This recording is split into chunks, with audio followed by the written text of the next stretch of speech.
Alors, chers amis, ce texte de Jean est un peu long. J'ai choisi la version longue parce que je trouve ça fascinant à partir de qui me montre que je veux partager avec vous en lien avec ces textes, tous ces textes, puis aussi la situation dans laquelle nous sommes présentement socialement et puis même en Église. On a besoin de voir clair dans ce qui se passe.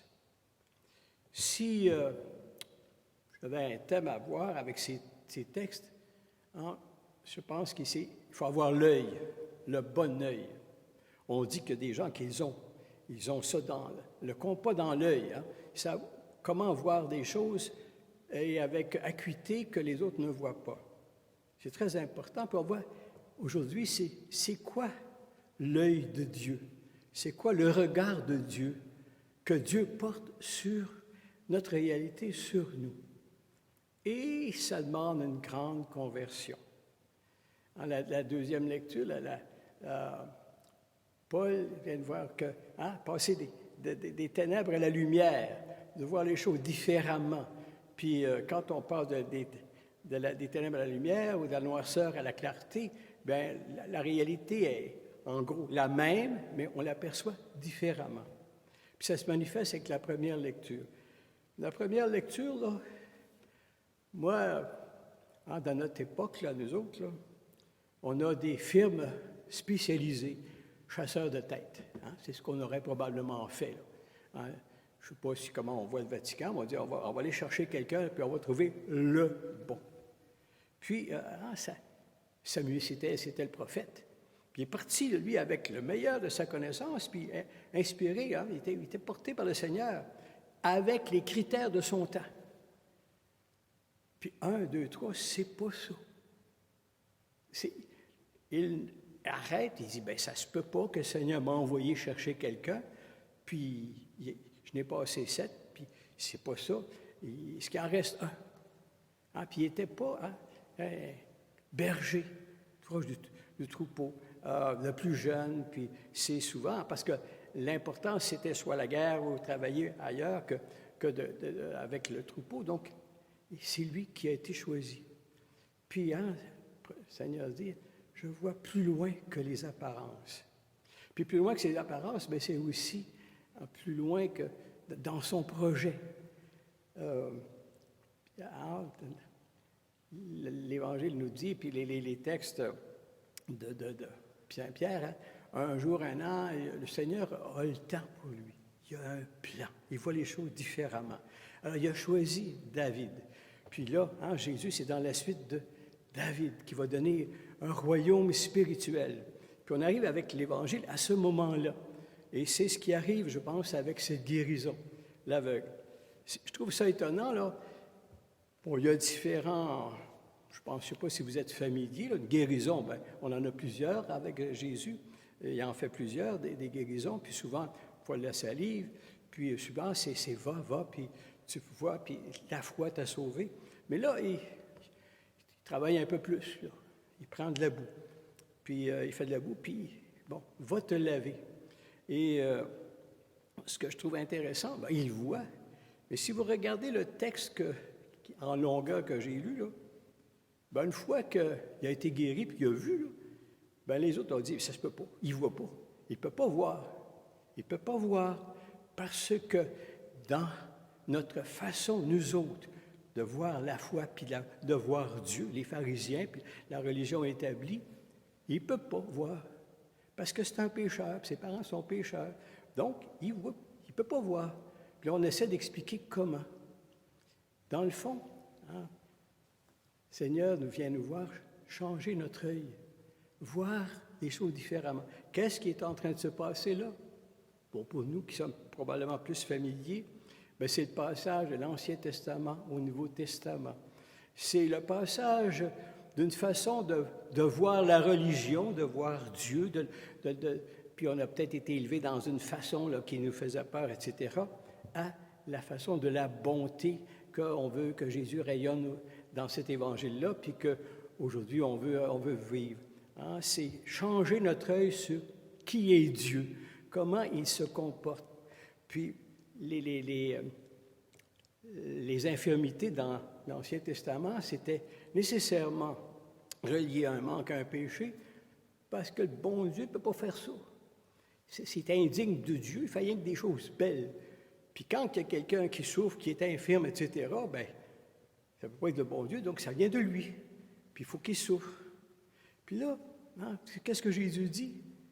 C'est ni un ni l'autre. Il faut que les œuvres de Dieu se manifestent. Que Jésus, par sa guérison, en change le regard. Puis c'est étonnant. Il ne voyait pas, mais pour lui, sa foi, c'était la foi. Il allait au temple, il mendiait. Donc, il était proche du bon Dieu. Puis là, il voit, puis il est encore proche du bon Dieu. Puis lui, il le fait, le changement. À la fin de l'Évangile, je crois, c'est toi. Mais les pharisiens, tout leur schème, ça craquait, là. Ça se peut pas. Nous autres, la manière que Dieu guérit, c'est pas comme ça. Je fais un lien avec peut-être ce que nous vivons aujourd'hui. Je ne sais pas comment nous vivons chacun, là, puis ensemble, ce qui se passe au plan social avec ce virus. J'ai entendu dernièrement, là, Nostradamus l'avait dit. Donc, bon. Puis quand on voit ça, là, c'est souvent, pour certaines personnes, comme un jour, le Seigneur, il va se venger. Puis il va changer les choses. On revient un peu dans la dynamique de l'Ancien, le Testament. Mais il y a quelqu'un qui a péché, il faut qu'il paye pour. Puis d'un autre côté, ben c'est le même Seigneur qui est là. Puis Jésus vient dire pour que les œuvres se manifestent, pour que sa bonté se manifeste, pour que l'on voit la lumière. La deuxième lecture, c'est quoi la lumière? Bien, c'est la justice, bonté. Hein? C'est comment, dans notre monde, où Jésus est déjà présent, si l'Esprit est présent, pouvons-nous vivre davantage selon la lumière de l'Esprit, la bonté, la générosité. Puis dans cette épreuve que nous vivons aujourd'hui, le psaume, il y a une strophe du psaume qui me frappe toujours, moi. Si je traverse les ravins de la mort, je ne crains pas. Il ne dit pas, tu ne traverseras pas. Il ne dit pas, il n'y aura pas de coronavirus. Il ne dit pas, il n'y a pas ça. Il ne dit pas, non. C'est, si je traverse, ben j'aurai la paix. Parce que tu es là avec ton bâton, puis tu me guides. C'est en faire un retournement intérieur. Se tourner vers le Seigneur qui ne nous les abandonnera pas. Puis, dans notre foi chrétienne et catholique, la vie sur terre, c'est un passage. C'est la vie en deux temps. Et si la maladie, les souffrances nous font être victimes de ce virus, on sait dans la foi qu'on s'en va vers lui, puis que ça débouche sur la vie. Puis en ce temps de carême, pensons à Jésus. Le Père, les gens disent ça, s'il était bon, là, il n'y aurait pas de mal. Puis s'il aimait vraiment son Fils, il ne l'aurait pas laissé mourir. Mais l'œuvre de Dieu, comme Jésus dit dans l'Évangile, devait se manifester. À travers sa passion, Jésus a gardé la foi, mais aussi l'amour était généreux, ouvert aux autres, il a pardonné. Puis, ça nous donne la joie de la résurrection vers laquelle ce temps de carême nous mène au temps pascal que nous allons célébrer cette année différemment. Alors, je pense qu'on est appelés aujourd'hui à voir la lumière du Seigneur dans nos cœurs, dans nos vies, à changer un peu notre façon de voir la religion, le Dieu qui doit être à notre service ou qui doit gérer les choses comme on pense que ça devrait aller, mais à se tourner vers lui, puis à l'accueillir dans nos vies, à le voir à l'œuvre dans tout ce que les gouvernements, tout ce que les scientifiques, tout ce que les gens font pour nous aider à passer cette épreuve-là, puis ça fait partie de la vie. Il y a des choses qui ne marchent pas, il y a de la maladie, mais là, on en a une plus grande, mais le Seigneur est aussi à l'œuvre là-dedans. Et puis, il sollicite pour qu'on se tourne vers lui, puis qu'on soit solidaires les uns des autres. Et pour ça, je pense que pour une bonne part, chacune doit, à mon sens, faire un effort pour retrouver le calme, la sérénité, la paix, avec son Dieu. Puis après ça, de voir que la vie a un sens pour lui, dans notre vie de tous les jours. C'est pas simple, c'est notre grand défi.